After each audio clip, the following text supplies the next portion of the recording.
lone ship glides into the gray havens, carrying a burden unseen by the world.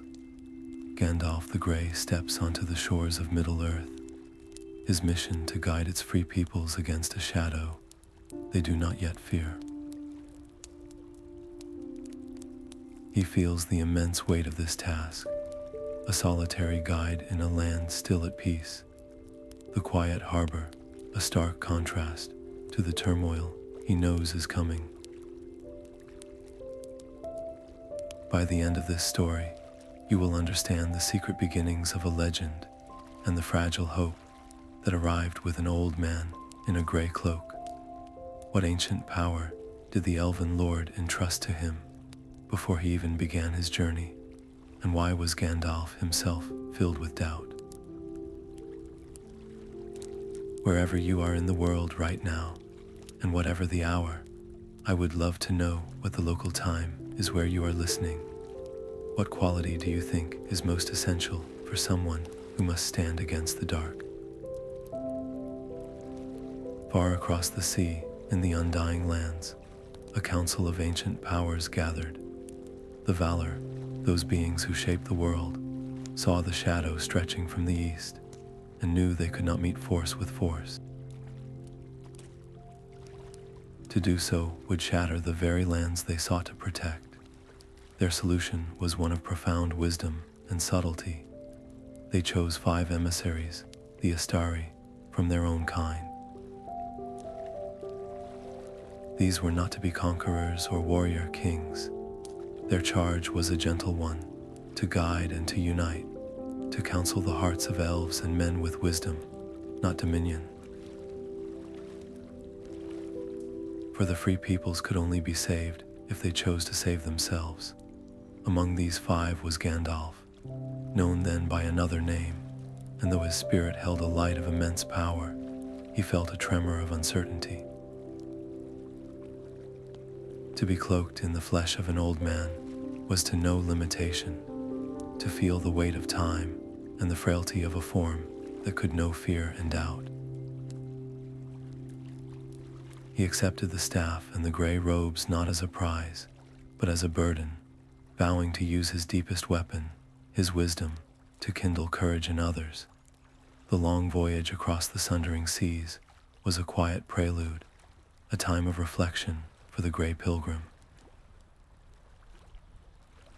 As the shoreline of his home vanished behind him, he looked only ahead, toward a sleeping continent, and the gathering storm it did not yet see. The ship's hull whispered against the ancient quay of the gray havens, a sound as soft as a sigh. There, standing alone upon the weathered wood, was Círdan the Shipwright. His eyes held the light of countless ages, and in them, Gandalf saw a knowing that went beyond mere words.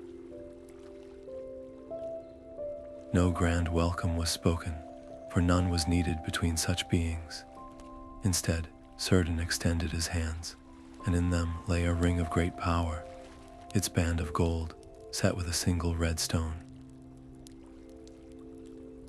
This was Narya, the Ring of Fire, one of the 3 elven rings forged long ago and untouched by the shadow. Its purpose was not to command or to dominate, but to inspire, to kindle hearts in times of deepest despair, and to rekindle the flame of courage where it had been lost. This gift was an act of profound trust, a passing of a sacred flame from the oldest of the Eldar to the newest arrival. In that quiet moment, under the pale sky, the weight of Gandalf's mission shifted. It was no longer just a charge from the distant Valar. It became a personal vow, a debt of honor to this faith placed in him. The ring felt warm upon his finger, a hidden spark against the growing chill of the world. With a final, silent understanding between them, the gray pilgrim turned from the sea and took his first steps onto the soil of Middle-earth. He was no longer just an emissary. He was now a keeper of a secret fire, walking into a land asleep, ready to awaken it one heart at a time.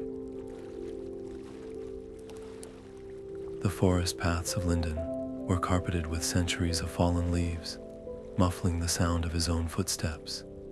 Even here, in this haven of ageless beauty, the air carried a faint and troubling whisper.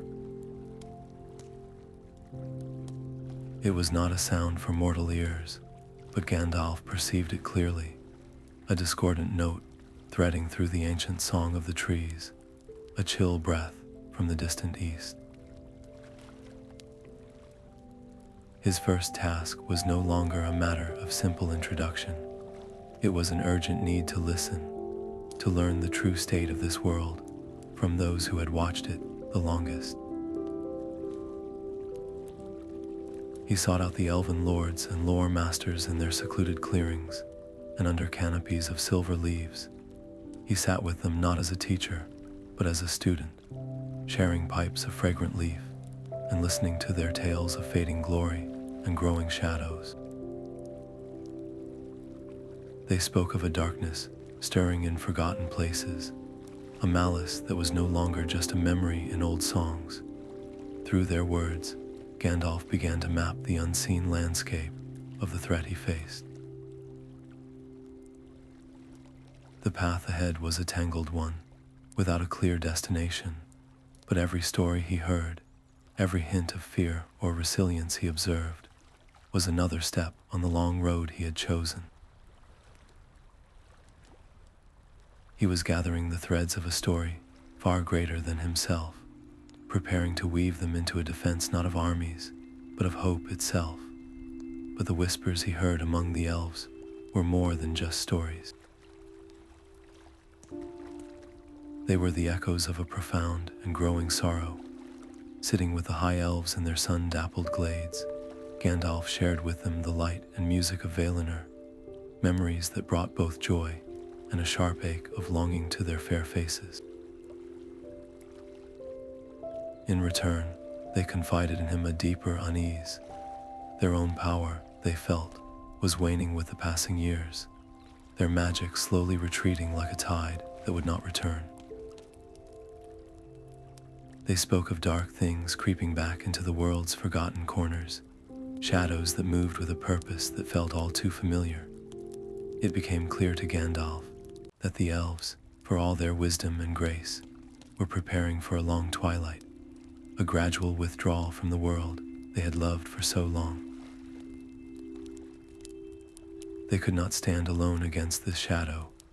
The hope for Middle-earth, if there was to be any, would not be found in these timeless woods alone. It had to be sought elsewhere, in the bustling halls of a younger, more tumultuous race.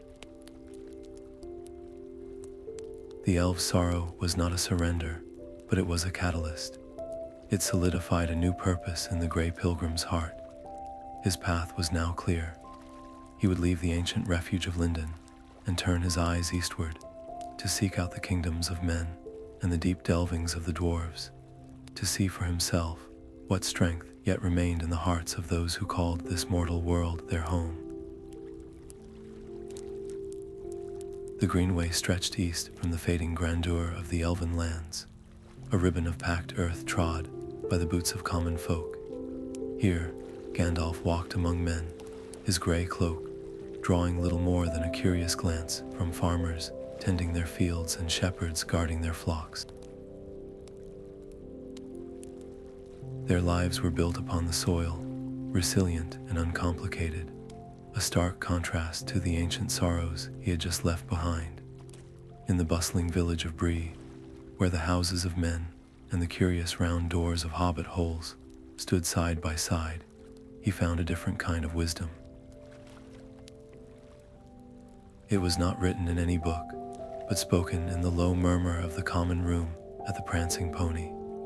He sat in a shadowed corner, a pipe sending gentle smoke rings toward the ceiling, and simply listened. The talk was of local troubles and distant rumors, of strange folk seen on the roads and whispers of lost treasures in forsaken places. To any other ear, it was merely the gossip of weary travelers, but Gandalf heard the faint, discordant notes of a larger and more troubling melody. Each fragmented story was a single thread, and he began to sense the dark tapestry they were slowly weaving. These simple folk, going about their daily lives, were unknowingly brushing against the edges of a shadow that sought to consume them all. Their very normality was a treasure he now felt compelled to protect. Yet the tools for such protection were not to be found here in the warmth of the inn. The rustic courage of Bree was a foundation, but it was not the map he needed. To understand the full nature of this gathering threat, to rid the patterns in these scattered fears, he required a deeper, older knowledge. His path, he resolved, must now turn from the roads of men and back toward the silent, starlit sanctuaries of the Eldar, to the ancient libraries where the long memory of the world was kept. The road from Bree led him higher, into the deep-cut valleys where the air itself seemed to hold the memory of ancient song. At last, he came to Rivendell, the last homely house east of the sea, a refuge hidden like a secret in the mountains. Lord Elrond, half-elven, greeted him not as a stranger, but as a long-awaited friend, his presence as steady as the foundations of the hills. In a chamber open to the stars and the murmur of a dozen waterfalls, they sat together as the evening deepened. The fire crackled between them, its light catching the profound wisdom in Elrond's eyes as he began to speak of things long veiled in the mists of time. He told of the forging of the rings of power in the Second Age, of their beauty and their terrible purpose. He spoke of the One Ring, crafted in secret by the Dark Lord Sauron to dominate all others, and of the great alliance that had seemingly cast him down. But then his voice grew graver, his words measured with a heavy certainty. The tales of shadows stirring, the reports of creatures long thought gone, they were not mere coincidence. The peace of the world, he cautioned, had been a long and fragile truce, not a true victory. Sauron's spirit had not been destroyed, only unhoused, and the foundations of his power in the land of Mordor were being rebuilt. As Gandalf listened, the disparate whispers from the roads and villages snapped into a terrifying, clear pattern. This was not a new shadow beginning to form. It was an ancient and familiar evil reaching out once more, its strength returning faster than anyone had dared to believe. The quiet guidance he had envisioned would not be enough. The time for listening was over. He knew then, with a cold certainty that settled deep in his heart, that he must soon leave this sanctuary and walk the perilous roads to the east, to look upon this growing darkness with his own eyes. The eastern road out of Rivendell was a narrow track that wound through steep, wooded hills. It was in this wild country, known as the Trollshaws, that the air grew cold with a foul and unfamiliar scent. Rounding a bend, Gandalf came upon a grim and startling scene. 3 massive stone trolls, hulking figures of great strength, were gathered around a sputtering campfire, loudly quarreling. Their rough voices boomed through the clearing as they bickered over a group of terrified dwarves who were bound and lying nearby. The trolls could not agree on the best way to prepare their meal, and their captive audience could only listen in horror to the dreadful debate. For a being of Gandalf's power, a direct confrontation was a clear temptation, but he remembered his charge. His mission was one of wisdom, not overwhelming force. Brute strength would only lead to a messy and uncertain fight, endangering the very lives he hoped to save, so he chose a different weapon, one far more subtle and effective. He remained hidden in the shadows at the edge of the clearing, and he began to speak.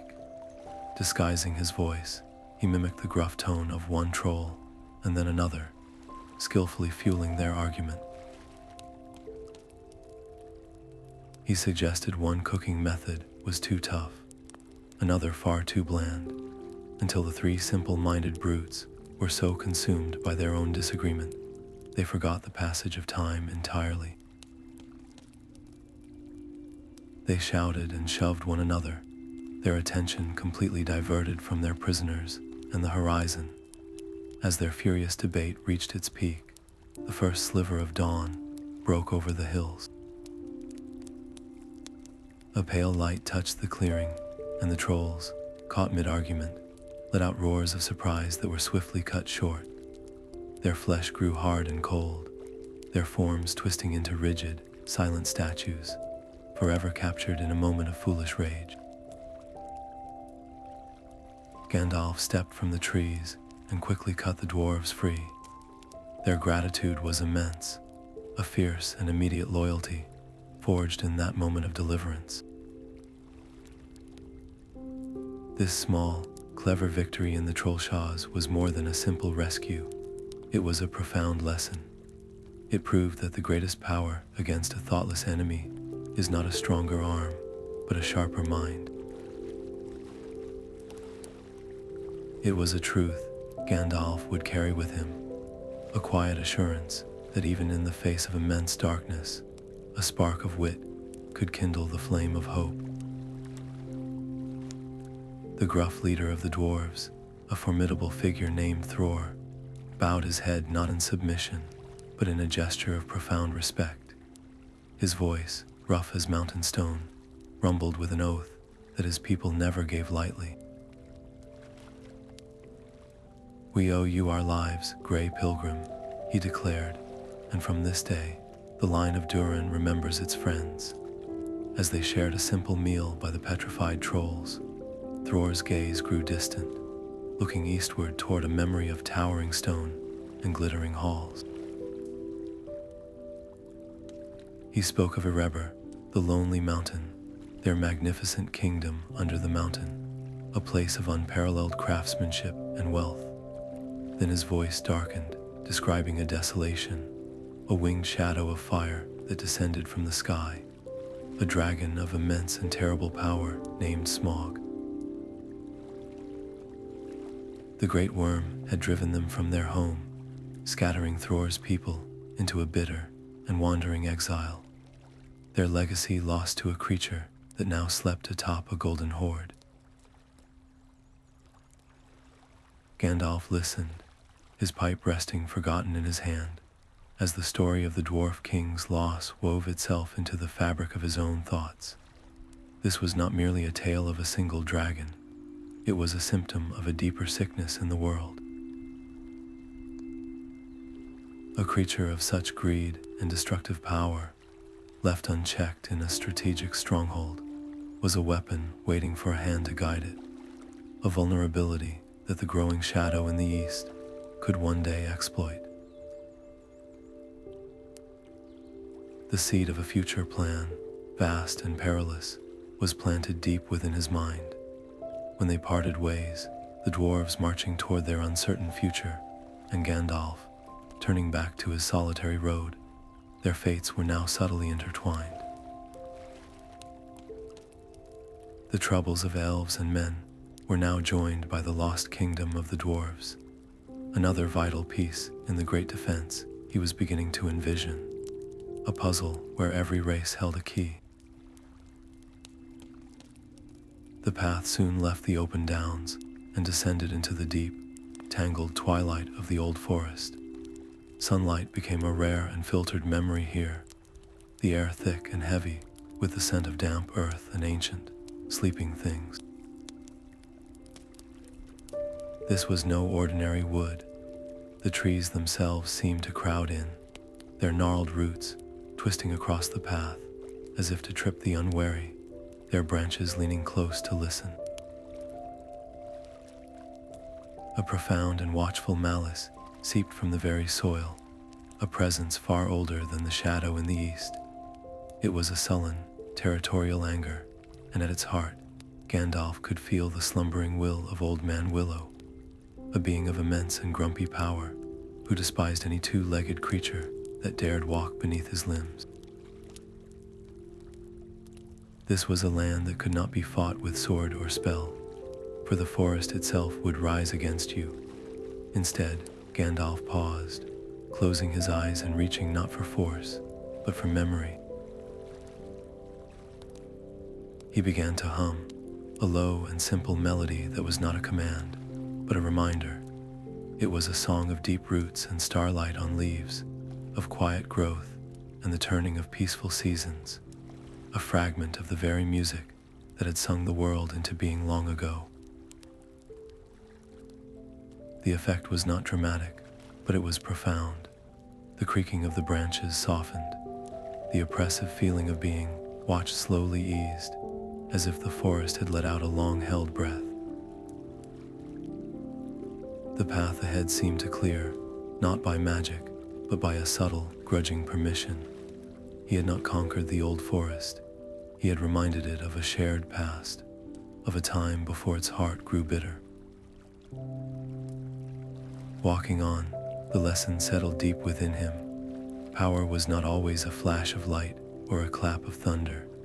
Sometimes the most profound influence was a whisper, a gentle touch that could turn a watchful enemy into a neutral, if not a friend.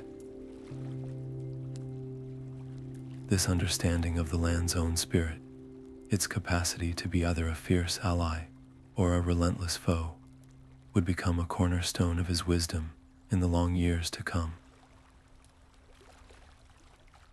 Deep within the forest's gloom, where the trees grew thickest and the air was heavy with silence, a sudden burst of color and song broke through the oppressive stillness. A figure in a bright blue coat and yellow boots came hopping along the bank of the Withywindle River, his bearded face wreathed in a carefree smile, singing nonsense rhymes about willow flowers and river daffodils. This was Tom Bombadil, and his presence created a pocket of pure, untroubled joy in the heart of the dark wood. He greeted Gandalf, not as a mighty wizard, but as a fellow traveler who had simply lost his way, inviting him to share in a simple meal at his house. Inside that low, cozy home, with his wife Goldberry, the daughter of the river, moving gracefully about, it felt as if the shadow of the outside world could not reach them. Tom spoke of the forest and the hills as old friends, knowing their every secret, yet he held no desire to own them or change them. His power was not one of domination, but of an ancient, inherent mastery that asked for nothing in return. He was a fixed point, a being so content in his own little country that the great rings of power held no sway over him. Gandalf watched this, and a profound thought took root. Here was a strength that did not fight, a sovereignty that did not rule. For a moment, the immense weight on his own shoulders felt a little lighter, the constant pressure to act and guide and intervene eased by Tom's simple, unwavering joy. Yet he also understood that such a path was not his own. Tom's world was this small, blessed country, and he would not leave it, even if all the lands beyond fell into shadow. His was a different kind of guardianship, one of pure being, not of doing. Leaving that warm house felt like stepping out of a timeless dream and back into the flow of history. The encounter had refreshed his spirit, but it had also clarified his purpose. His road was not here, in this safe haven. It led onward, toward the places where joy was scarce, and shadows were gathering their strength. Leaving the warmth of Tom Bombadil's house felt like stepping from a sunlit room into a cold and silent hall. The landscape beyond the old forest was one of rolling, treeless hills, crowned with great earthen mounds that stood stark against the gray sky. These were the Barrow-downs, the ancient resting places of forgotten kings, from a war long lost to memory. A profound and unnatural stillness lay upon the land, a quiet so deep it seemed to swallow all sound.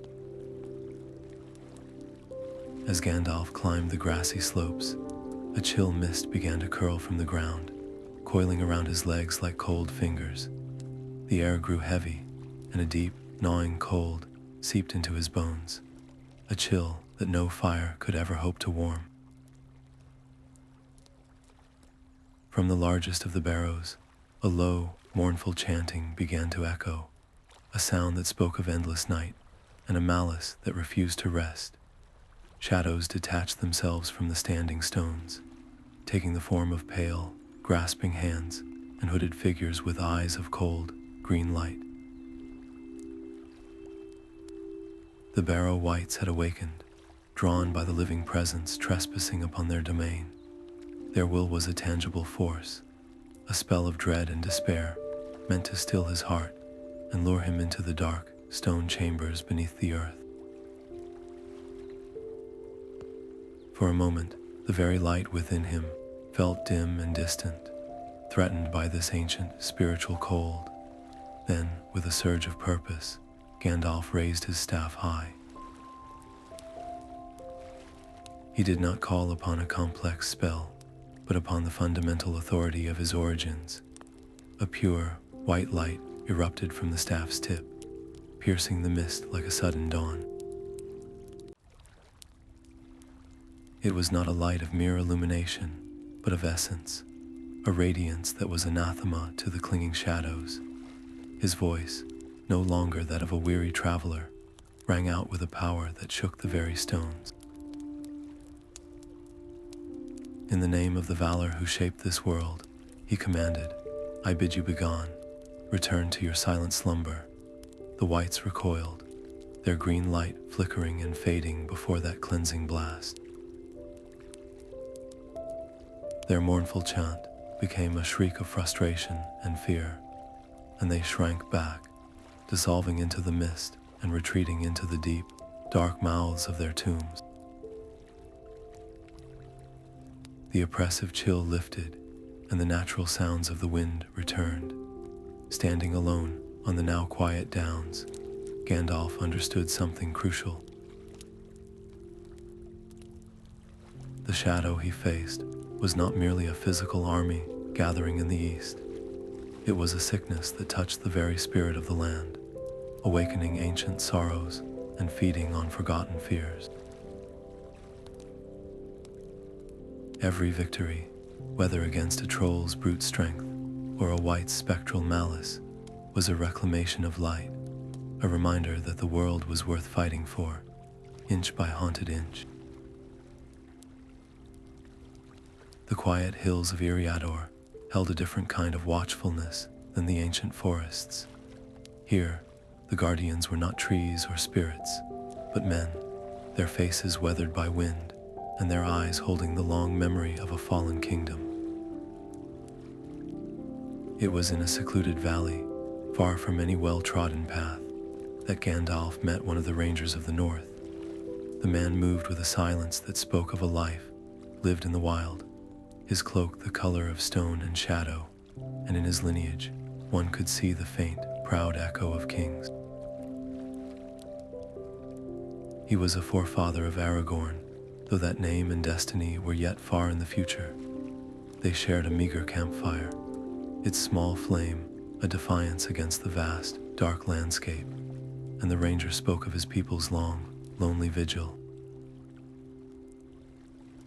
He told of their quiet watch over the lands where common folk lived in peace, unaware of the dangers that were kept at bay by an unseen shield. Then his voice grew lower, his gaze turning northward toward the cold, mist-shrouded mountains. He spoke of Angmar, a name spoken only in whispers, a land where an ancient evil was stirring once more, its influence seeping southward like a poison. Listening to this solitary watcher, Gandalf felt a profound shift in his understanding. Hope was not always a brilliant banner or a mighty fortress. Sometimes it was this, a silent promise kept by a few weary souls under a starry sky, a flame of loyalty that refused to be extinguished. He saw that the true strength of Middle-earth was not just in its great cities or elven lords, but in these hidden guardians who asked for no praise and expected no reward. Before they parted ways at dawn, Gandalf made a quiet vow, not with grand words, but with a shared look of understanding. He would remember the Rangers. He would become a voice for the voiceless Watchers, a friend to their lonely cause. The shadow was vast, but it would find no easy victory so long as such steadfast hearts kept their vigil in the wild.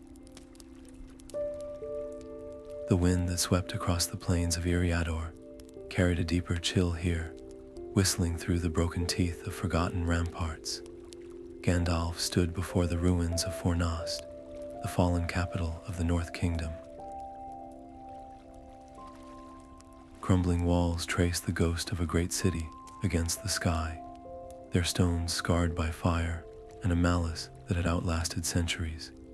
It was not a silence of peace that lay upon this place, but a heavy, watchful quiet. He could feel it, a faint but persistent echo clinging to the shattered foundations, a resonance of the Witch King's ancient power that had broken this kingdom and then retreated, waiting. The shadow of Angmar was not gone, it was merely patient, a poison sleeping in the land's deep veins. Walking through the husk of the city, his footsteps echoed in empty halls where kings once walked. In a collapsed chamber that might have been a library or a scriptorium, he found what he had come for, not with his eyes, but with the pull of memory that such places held. Partially buried by fallen masonry and the dust of ages were a few sealed clay jars. Within them, protected from the elements, were scrolls, their parchment brittle, but the elegant script still legible. He sat on a broken block of stone as the afternoon light faded, carefully unrolling them. They spoke of old alliances between men and elves, of oaths sworn under the stars that had once held the darkness at bay. They told of a unity that had been this kingdom's greatest strength, and ultimately, the cause of its most profound loss when that unity fractured. This was not just a history lesson, it was a blueprint. The knowledge of how they had succeeded in the past, and why they had failed, felt more vital than any spell or sword. To face a future shadow, he would need to understand the lost light that had once held it back. He carefully gathered the most promising scrolls, securing them in his pack. His path, which had wandered so long in the northern lands, now had a clear and urgent direction. He would turn south, toward the centers of learning and power, where such ancient knowledge could be studied, shared, and perhaps one day used to reforge the bonds that had been broken. The stones of Fornost held a warning, but in those fragile scrolls, he carried away a seed of strategy, a fragile hope written in ink and memory. The sight that greeted him was unlike any other in Middle-earth.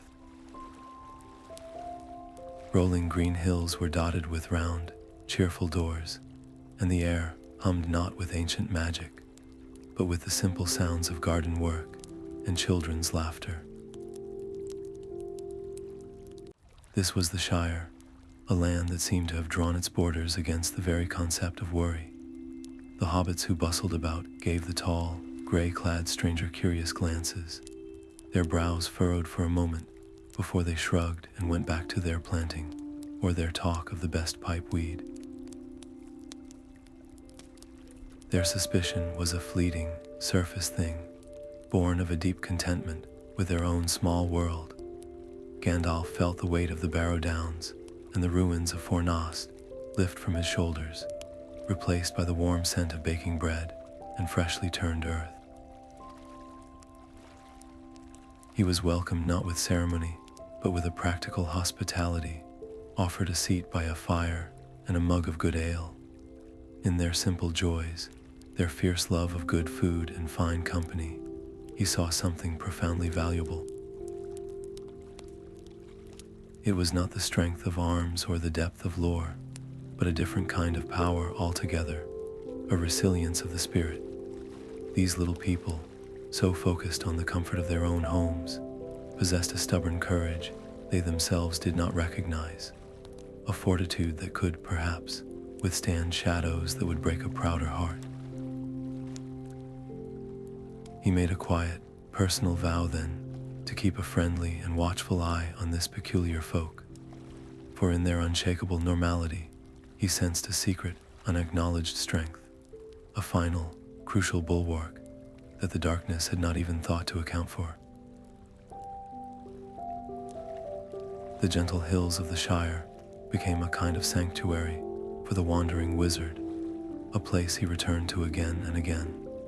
He would arrive at the edge of a field, his tall, gray-clad figure a familiar sight, and soon the air would be filled with the shrieks of delighted hobbit children.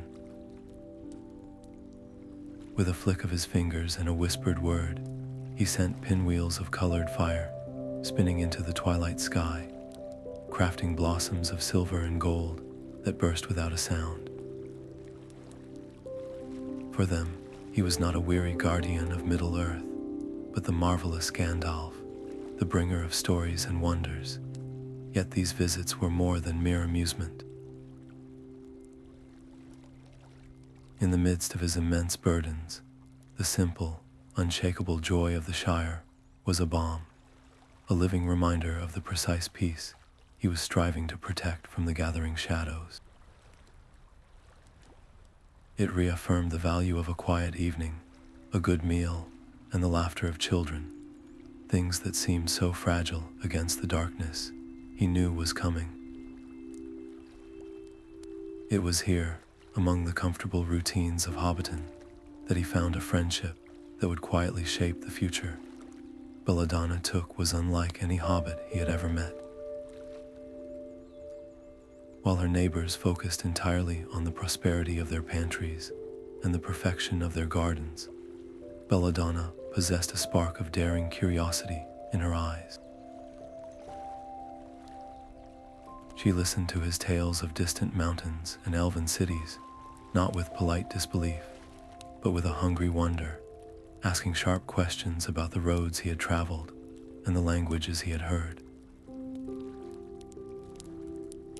In her, Gandalf saw a spirit unafraid of the world beyond the borders, a flicker of the same adventurous fire that had once burned in her Tookish ancestors. This friendship was a quiet anchor for him. It proved that courage was not the sole property of warriors and kings, that it could bloom in the most unexpected of places, hidden beneath a cheerful disposition and a love for home. His time in the Shire, watching Belladonna's bright spirit and the children's unspoiled joy, became his own private source of strength. It was a tangible answer to the question of why he walked his long, lonely road, a living picture of the simple, precious world worth any sacrifice. One afternoon, as the sun cast long shadows across the party field, Belladonna Took produced a small, beautifully carved wooden box from the pocket of her dress. With a conspiratorial twinkle in her eye, she opened it to reveal a stash of dried leaves, their fragrance both rich and sweet, like honey and herbs mingled with the deep scent of earth. She called it Old Toby's Longbottom Leaf, the very finest pipe weed in all the South Farthing. She carefully packed her clay pipe, lit it with a taper from a nearby lantern, and after a thoughtful puff, handed it to Gandalf.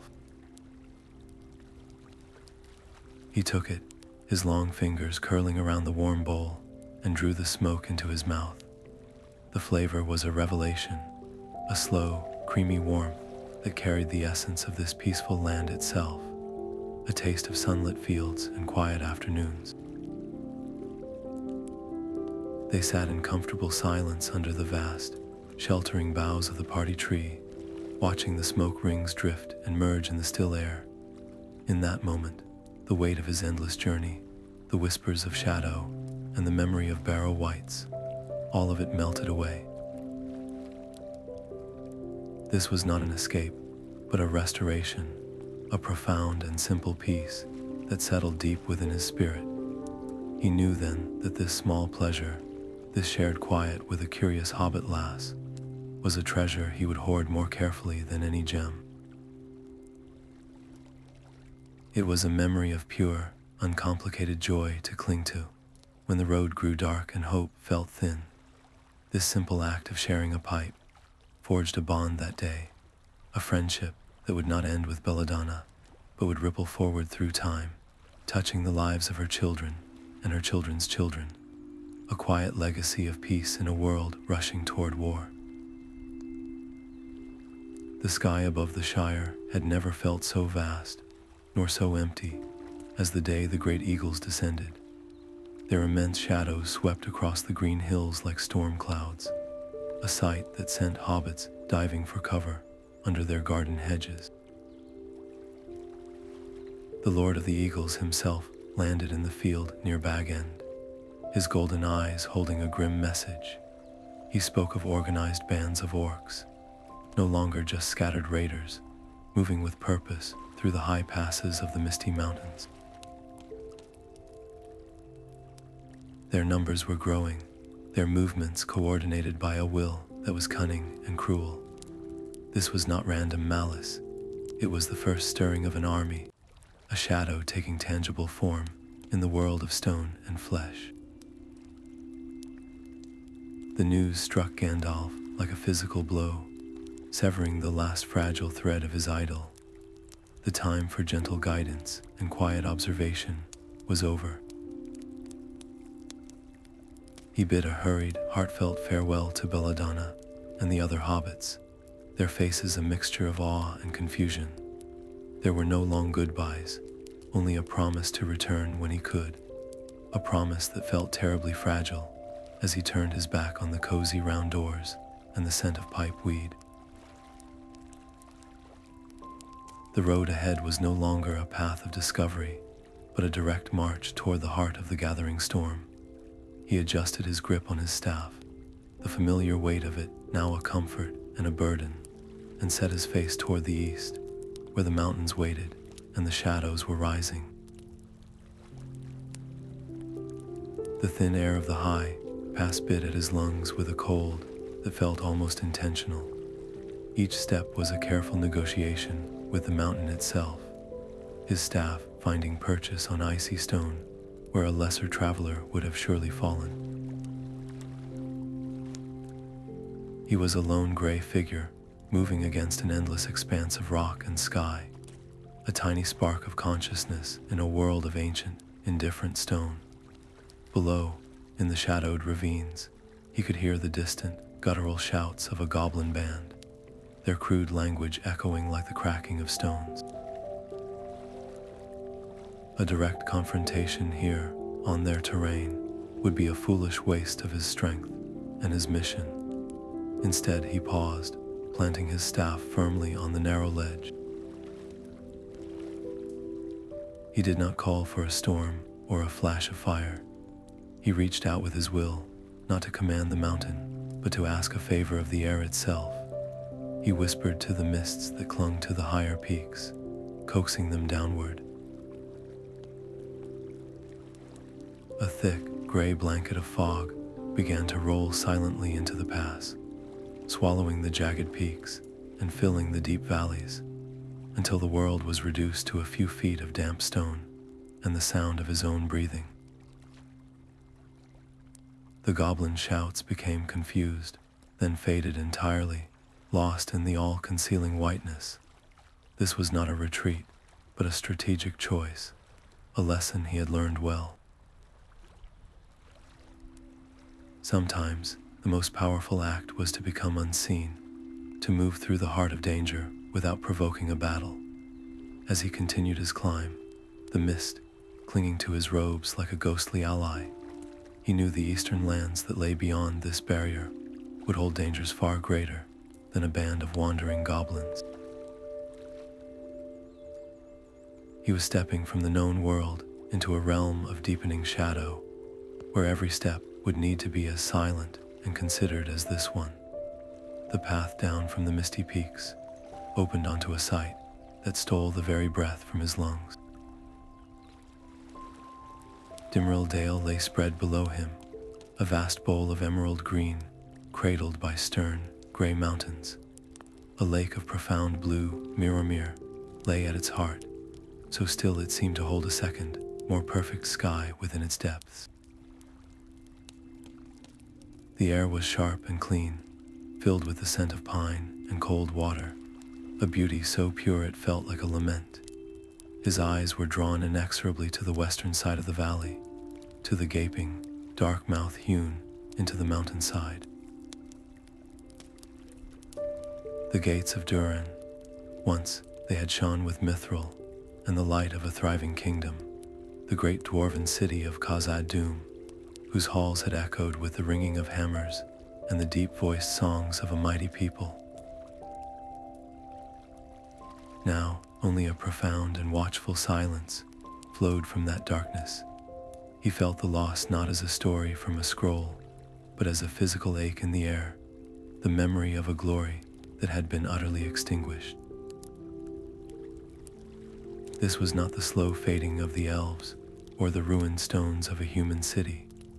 This was a fall of catastrophic suddenness, a light snuffed out by a terror from the deep places of the world. Standing there on the threshold of that empty grandeur, his own mission felt both impossibly small and more urgent than ever. He was not just guiding the free peoples against a future threat. He was fighting to ensure that no other kingdom, no other people, would suffer such a complete and utter end. The memory of Khazad-dûm became a silent oath, a resolve hardened in the cold, beautiful air of the Dale. His path now led him away from the memories of stone and the sorrow of mountains, down toward the bustling, complicated lands where the race of men built their short-lived empires and fought their fleeting wars, carrying the weight of a fallen kingdom in his heart.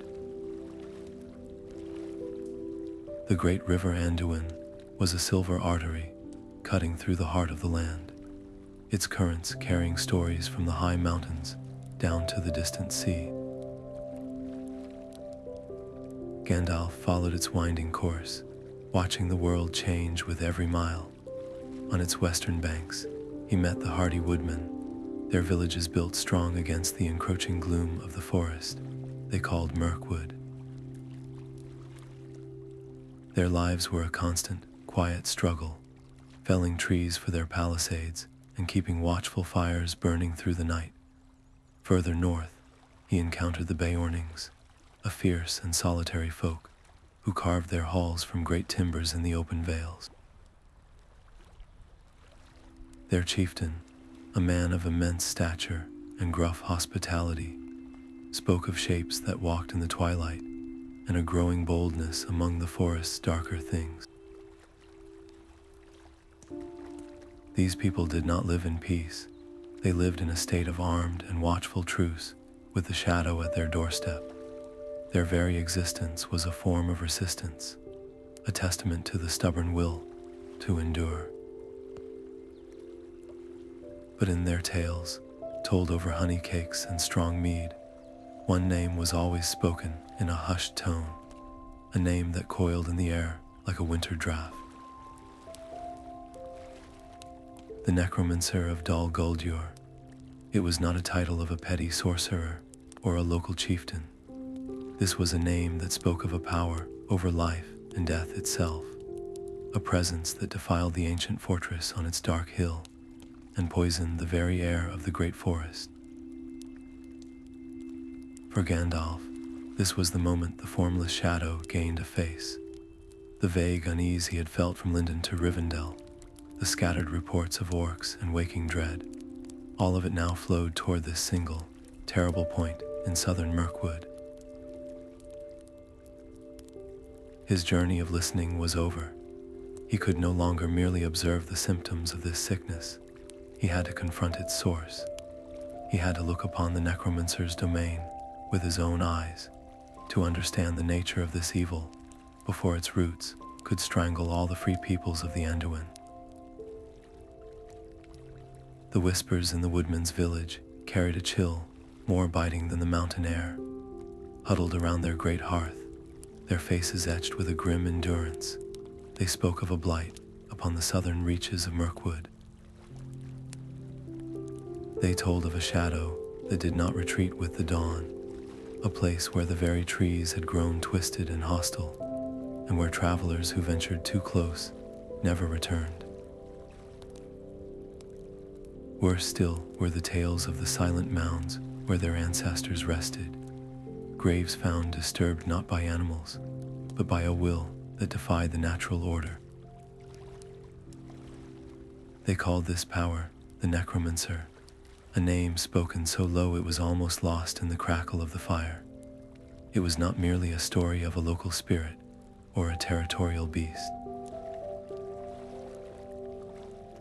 This was a systematic corruption, a theft of peace from both the living and those who had passed beyond.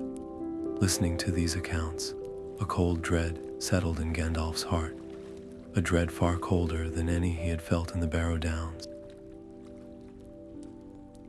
The scattered signs, the growing boldness of the orcs, the deep unease of the elves, all of it crystallized into one terrifying possibility. This necromancer, this defiler of the dead and poisoner of the woods, was no mere servant of the Dark Lord. This could be Sauron himself, returned not as a memory or a whisper, but as a tangible force, gathering his strength in a hidden fortress. The entire nature of his mission transformed in that single, breathless moment. It was no longer about guiding the free peoples against a potential threat. It was about confirming the existence of their oldest and most terrible enemy, now hiding in plain sight. The risk of walking into such a place was immense, a confrontation that could extinguish his light forever. Yet to turn away, to allow this fear to remain unconfirmed, was a far greater danger. He had to look upon Dol Guldur with his own eyes. He had to know the truth, for the fate of every free being in Middle-earth now hung upon what he would find in that poisoned wood. The journey back to Rivendell felt longer than the one he had begun ages ago, the weight of his suspicions a heavy stone in his heart. He found Elrond in the same starlit chamber, and the Lady Galadriel had arrived from her own golden wood, her presence a calm and knowing light. Yet it was the arrival of Saruman, the white head of their order, that brought the council to its full and solemn authority. Gandalf laid his fears before them with a quiet urgency, describing the poisoned woods, the tales of the woodmen, and the undeniable malice festering in Dol Guldur. He spoke of his conviction that this was no minor sorcerer, but the very heart of the shadow returned. For a moment, a shared dread filled the quiet room. But Saruman rose, his voice rich and resonant with an authority that seemed to settle the matter. He spoke of patience, of the need for greater knowledge, of the reckless danger of provoking a power they did not fully understand. He assured them the true threat, the One Ring, was lost forever, rolled down the Anduin to the deep sea, beyond any hope of recovery. To move now, he argued, would be to risk everything on a mere suspicion. Gandalf listened, and for the first time, he felt a chill that had nothing to do with the enemy in the east. It was the cold touch of discord among the wise, a fracture in the very unity that was their greatest strength. Saruman's logic was flawless, his tone reasonable, yet it felt like a door being gently but firmly closed, locking away the urgency of the world's cry for help.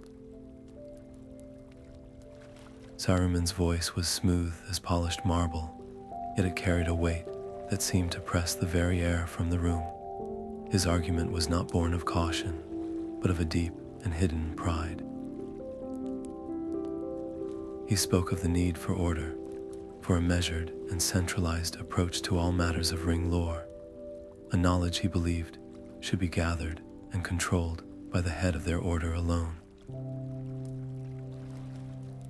To him, Gandalf's urgent fears were the reckless impulses of a meddler, stirring up trouble where patience and study were required. Gandalf listened, his own heart growing heavier with each reasonable, dismissive word. He saw not a fellow guardian, but a mind that had begun to love its own wisdom and authority more than the living, breathing world it was meant to protect.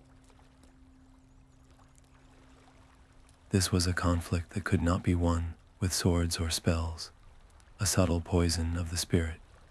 He argued passionately for vigilance, for preparing the free peoples before the shadow could fully solidify its grip.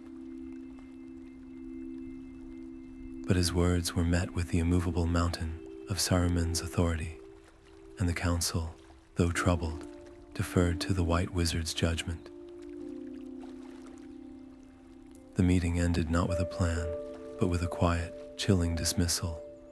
Gandalf walked from the chamber, a solitary figure once more, the crisp air of the valley doing little to clear the frustration from his mind. The first great obstacle in his mission had not been a dragon or a dark sorcerer, but the prideful certainty of his own ally. He knew then that he could not wait for a consensus that might never come. If the council would not act, he would. His path was set, a lonely and dangerous road back to the shadowed fortress of Dol Guldur, where he would keep his own watch, with or without their blessing. The forest closed around him like a living tomb. Gandalf moved beneath the gnarled canopy of Mirkwood, his every sense screaming a warning. He had cloaked his power, drawing the light of his spirit inward until he was little more than a whisper in the gloom, a gray thought passing through a mind of ancient wood and deeper shadow. This was a defiance of the White Council's will, a solitary step into a place even the elves feared to tread, driven by a need for truth that outweighed any fear of Saruman's displeasure. The very air was a poison here, thick with the scent of decay and a clinging, ancient malice that pressed against his skin. Strange, unnerving sounds echoed in the distance, the guttural calls of things that were not meant to be, and the trees themselves seemed to watch him with a knowing hostility, their branches twisted into agonized shapes. He was a single spark of consciousness, moving through a realm of nightmares, each silent footfall a gamble with an unseen, waking dread. What he sought was not a rumor or a ghost story, but the cold, hard truth of the enemy's return, a confirmation that would force the hands of the wise and shake the very foundations of their fragile peace. To find it, he had to walk directly into the heart of the fear. From his hidden perch among the gnarled, poisoned trees, Gandalf's gaze pierced the gloom surrounding the dark fortress of Dol Guldur. Below, a shadow moved within the central tower, a form of pure malice that was neither ghost nor man. It was a concentration of ancient hatred and will, a presence that could belong to only one being in all of Middle-earth. This was no lesser spirit playing at sorcery. This was Sauron, the Dark Lord himself, returned not as a memory, but as a terrible, tangible power. The confirmation struck Gandalf with a force that was both chilling and clarifying. Every whisper he had gathered, every sign of gathering darkness, now flowed into this single, dreadful point. He watched as ranks of orcs drilled in the courtyards below, their crude discipline a stark contrast to their usual chaotic rage. Worse still were the other shapes that flitted through the ruins, spirits of cold mist and clinging fear, drawn to the dark energy of their master. This was not a potential threat for some distant future. It was a mustering army, a foundation of power being laid stone by terrible stone, hidden from the eyes of the world under a canopy of poisoned leaves. The quiet work of a guide was finished. The patient waiting urged by the White Council was a dangerous fantasy. To stand by now would be to grant the enemy all the time he needed to become unstoppable. The time for watching was over. He had to retreat, to carry this terrible truth back to those who still slept, and to prepare for a storm that was no longer on the horizon, but already gathering its winds. A sudden, piercing shriek tore through the oppressive silence of the forest, a sound that was less a noise and more a blade of pure dread. The shadow in the tower had felt him. In an instant, the illusion of stealth shattered. Guttural shouts answered the cry, and the rustling in the undergrowth became the pounding of many feet. Gandalf turned and ran, his gray robes whipping against the claw-like branches as the full attention of Dol Guldur focused upon his fleeing form. The twisted trees seemed to clench tighter, their limbs reaching to snag him, while spectral shapes of cold mist coalesced ahead, trying to block his path. He could not fight, not here in the heart of the enemy's strength, where his power would be drowned by the sheer weight of the surrounding malice. His only hope was distraction, a magician's trick played for the highest of stakes. He raised his staff, not in a blast of destructive force, but in a series of brilliant, blinding flashes. To his pursuers, it would seem as if a dozen gray-clad figures suddenly burst from the same spot, each fleeing in a different direction through the gloom.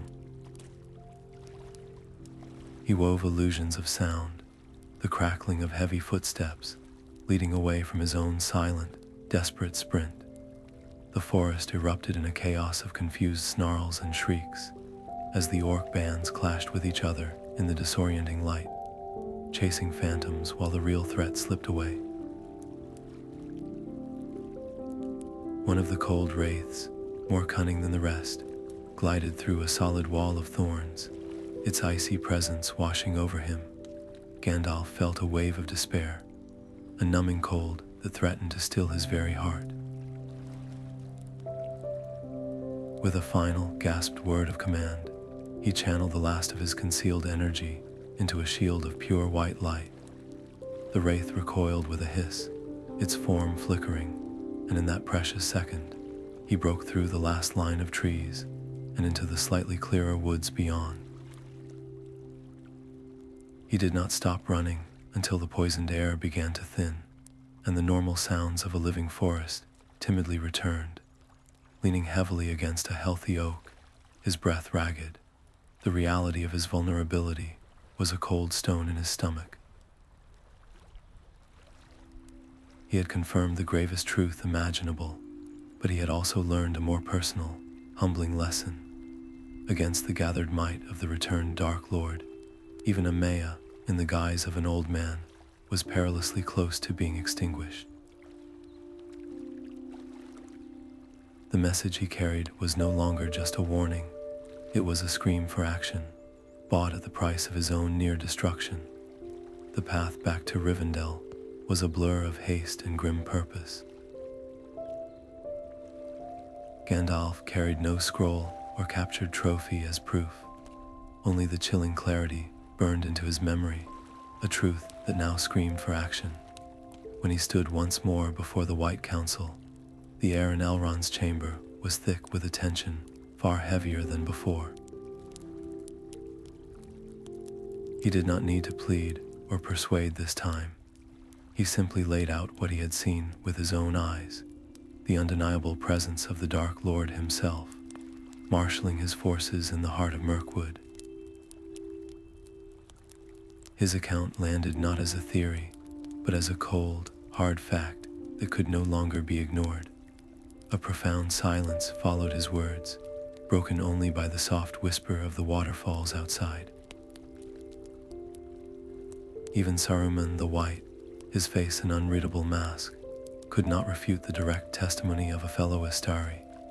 He conceded with a voice that was smooth, yet carried a strange, hollow note, agreeing that the shadow in Dol Guldur had grown too bold to be left unchallenged. He gave his consent for an assault, but his eyes held none of the fire of conviction, only a calculating gleam, as if he were moving pieces on a board according to a private strategy. It was a fragile victory, this forced alliance. The three greatest powers of the age, Elrond, Galadriel, and Gandalf, now stood united with a leader whose heart seemed only partially in the fight. They would drive the enemy from his fortress, but the true battle, the one for unity and trust among the wise, had only just begun.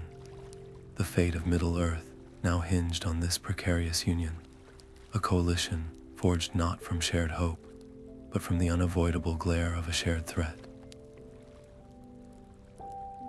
The host of the White Council moved through Mirkwood like a cleansing wind.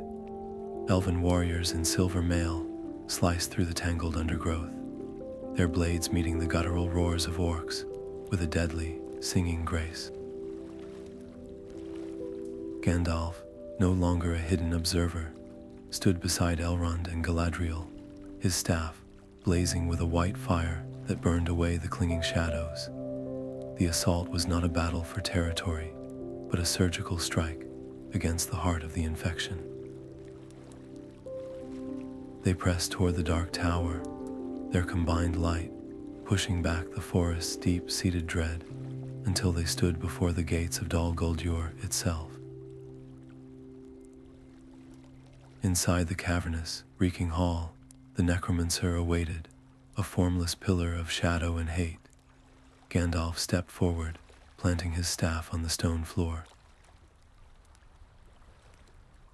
He did not threaten or boast. He simply stood as a vessel for the ancient light of the Valar, a light that was the very antithesis of this corrupted place. He channeled his power not as a weapon, but as a truth, a pure and undeniable declaration of what the world was meant to be. The dark spirit recoiled, its form writhing under that relentless, purifying radiance. The confrontation was not a clash of lightning bolts, but a war of essences, and for a moment, the fate of the entire forest hung in the balance. With a final, shrieking wail of frustration that shook the foundations of the tower, the shadow broke. Sauron, the necromancer revealed, abandoned his fortress, his spirit fleeing southward like a foul smoke on the wind, seeking the familiar, fortified desolation of Mordor. A profound silence fell over Dol Guldur, the oppressive weight lifting as if a great stone had been rolled away. Yet as the elves secured the ruins, Gandalf felt no triumph, only a cold, sobering clarity. They had won a battle, but they had not destroyed their enemy. They had merely forced him to a place where his power could grow unchecked, where he could rebuild in the open. The real war, the long and desperate struggle for the soul of Middle-earth, had not been prevented. It had just been declared. The silence that settled over Dol Guldur was not one of peace, but of emptiness. Gandalf stood amidst the crumbling stones, the last vestiges of dark energy dissipating like a foul mist around him. The air was cleaner now, yet it carried the cold taste of a battle that was only just beginning. He had looked into the heart of the shadow and forced it to retreat, but he felt no victory, only the immense weight of the truth. Sauron was wounded, his plans disrupted, but his spirit had fled to a stronger, more terrible fortress. This was not an end, it was a beginning, the first move in a game that would stretch across years, perhaps even centuries. The long road ahead felt like a mountain range unfolding before him, each peak a new challenge, each valley a potential loss. Yet within that weariness, a new resolve was forged, as hard and unyielding as the foundations of the earth. The gentle guidance of his early days was gone, replaced by the grim certainty of a soldier who knows the true face of his enemy.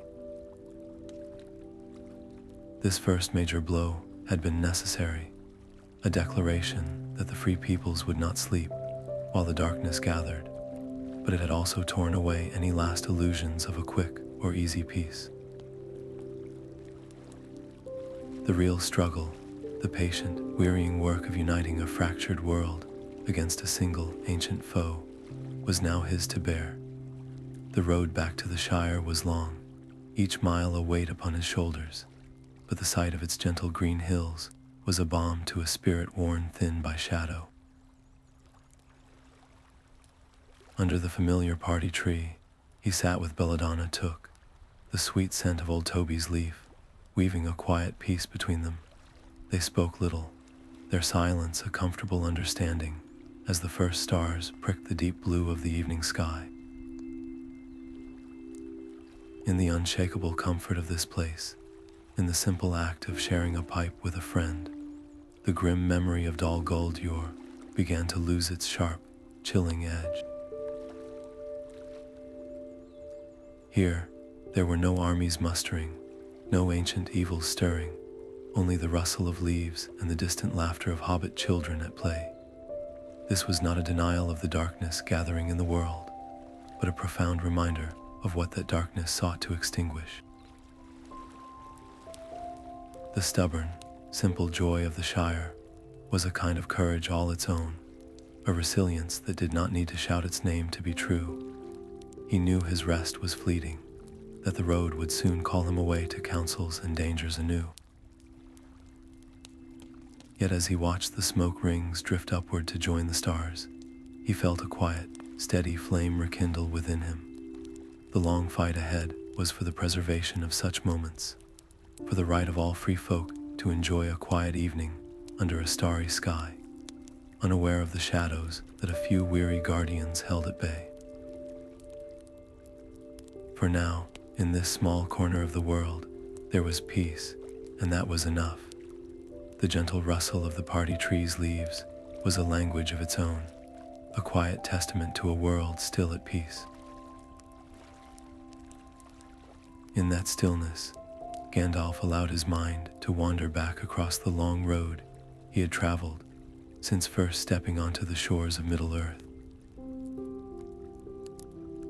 He thought of the trust in Círdan's eyes, the gruff loyalty of the dwarves rescued from trolls, the silent vigil of the rangers, and the fierce, simple joy of the Shire. Each encounter was a thread, and he saw now how they were slowly weaving together into a vast and intricate tapestry, a web of fate far greater than any one being. His purpose was no longer the abstract charge of a distant council. It had become personal, a deep and abiding commitment to these people and their right to a future. He was not meant to be a king or a general leading vast armies into battle. His strength lay in the quieter arts, in guidance and counsel, in kindling the courage that already slept within the hearts of others. He was a keeper of hope, a guardian of the small, fragile lights that, when united, could push back even the deepest gloom. The shadow in the east was indeed rising, a tide of malice that would test every free being. But as he sat beneath the stars, he felt a quiet certainty settle within him. For every whisper of darkness, an answer was being prepared. A resilience in the Shire, a memory in Rivendell, a vow among the dwarves, a watchfulness in the wild. His own long journey was just one part of that great and gathering response. There would be more roads to walk, more dangers to face, and more hearts to awaken. the story was far from over.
you.